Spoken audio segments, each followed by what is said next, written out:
नमस्कार दोस्तों, मैं हूं सुनील कुमार और आज एक बार फिर से हम मिले हैं प्रयास के एक प्लेटफॉर्म पे। हमारा अभी हाल ही में जो हमने एक नया सेक्शन ऐड किया था यादों के झरोखे से, आज उसके दूसरे एपिसोड के साथ। आज है 25 जून। आज ही के दिन 1975 में भारत में आपातकाल की घोषणा की गई।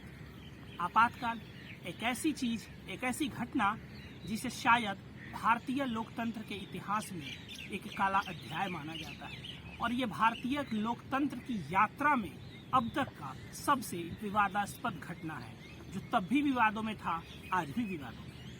ऐसी बात नहीं है कि भारत में 1975 में 25 जून 1975 को जो आपातकाल की घोषणा की गई थी वो पहली बार आपातकाल लागू की गई थी। उससे पहले भी 26 अक्टूबर 1962 को जब चीन ने भारत पर आक्रमण किया था, भारत का पूर्वोत्तर क्षेत्र नेपा, जिसे अभी हम अरुणाचल प्रदेश भी कहते हैं, उस समय भी 26 अक्टूबर 1962 को आपातकाल की घोषणा की गई थी। 1965 में फिर एक बार से भारत पाकिस्तान युद्ध हुआ। उस समय जो हमने 1962 में आपातकाल लगाया था वो अभी प्रवर्तन में ही था, उसे हटाया नहीं गया था। 1968 में जो भारत ने पहली बार आपातकाल लगाया था 26 अक्टूबर 1962 को, उसे 1968 में 1968 को खत्म किया गया। फिर उसके बाद दिसंबर 1971 में भारत पाकिस्तान के युद्ध शुरू हो गए और उस युद्ध के समय में भी आपातकाल को लागू किया गया। लेकिन इन दो आपातकाल को लेकर कभी कोई विवाद बना नहीं, कभी कोई ज्यादा चर्चा हुई नहीं। तो आखिर वो कौन सी ऐसी परिस्थिति थी, आखिर वो कौन सी ऐसी बात थी जिससे 25 जून 1975 को लगाया गया आपातकाल भारतीय लोकतंत्र का सबसे विवादास्पद घटना बन गया। आइए आज हम इसी मुद्दे पर इन्हीं बातों को जानने की कोशिश करेंगे कि आखिर वो घटना थी क्या। 25 जून 1975 को जो आपातकाल लगाया गया और उसके पहले जो आपातकाल लगाया गया था, इन दोनों के बीच की प्रकृति में परिवर्तन है, इन दोनों के प्रकृति में अंतर है। भारतीय संविधान में कुल 22 भाग है, लेकिन भारतीय संविधान का भाग 18, जिसमें अनुच्छेद 352 से 360 है, वो आपातकाल की चर्चा करता है। इसी 352 से 360 अनुच्छेद के बीच एक अनुच्छेद है 352 जो ये कहता है आपातकाल की उद्घोषणा, प्रोक्लेमेशन ऑफ इमरजेंसी। मतलब भारत के राष्ट्रपति को अगर ऐसा लगता है कि भारत पर युद्ध, बाह्य आक्रमण या सशस्त्र विद्रोह, आर्म्ड रिबेलियन की घटना होने वाली है, या भारत को युद्ध, बाह्य आक्रमण या सशस्त्र विद्रोह से खतरा है, तो वो भारत में आपातकाल की घोषणा कर सकते हैं। लेकिन राष्ट्रपति अपने आप में अकेले ये घोषणा नहीं कर सकते। इसके लिए उन्हें मंत्रिपरिषद की सलाह, मंत्रिपरिषद की अनुमति की आवश्यकता होगी। मतलब भारत के राष्ट्रपति मंत्रिपरिषद की सलाह पर ही अनुच्छेद 352 का प्रयोग कर सकते हैं। अनुच्छेद 352 का प्रयोग करके आपातकाल की उद्घोषणा कर सकते हैं। ये तो एक बहुत साधारण सी बात हो गई। लेकिन 25 जून 1975 में जब आपातकाल की उद्घोषणा की गई, तो उस समय भारतीय संविधान के भाग 18 के अनुच्छेद 352 में जो शब्द थे, समस्या बस वही है। उस समय जो शब्द थे कि भारत के राष्ट्रपति युद्ध, बाह्य आक्रमण या आंतरिक अशांति, मतलब इंटरनल डिस्टर्बेंस के आधार पर आपातकाल की उद्घोषणा कर सकते हैं। अब ये तो बात हो गई परिभाषा की, लेकिन संविधान में आंतरिक अशांति की परिभाषा कहीं नहीं की। आंतरिक अशांति को कहीं परिभाषित नहीं किया गया है।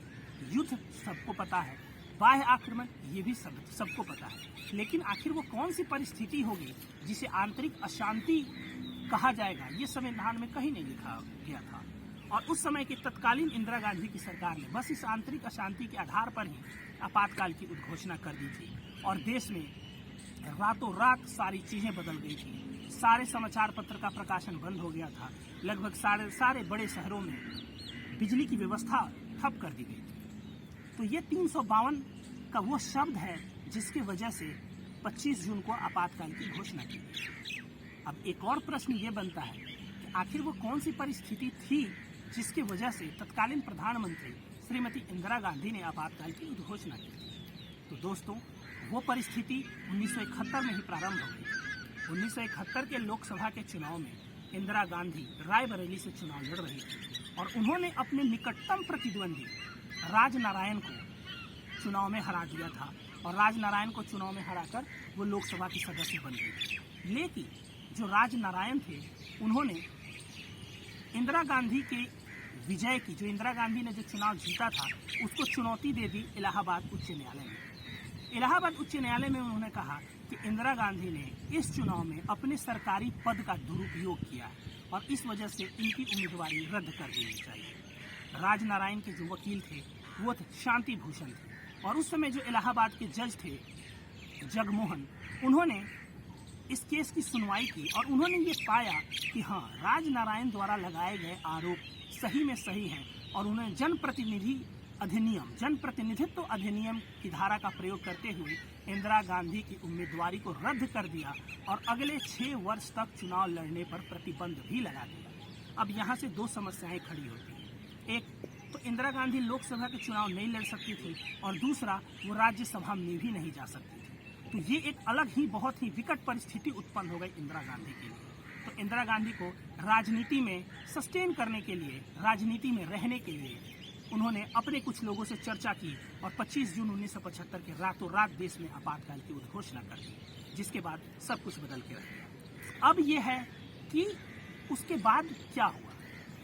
जब 1971 की इस घटना, चुनाव जो इंदिरा गांधी ने जीता था और 1975 में जो उन्होंने आपातकाल की उद्घोषणा की, इसके बाद क्या हुआ।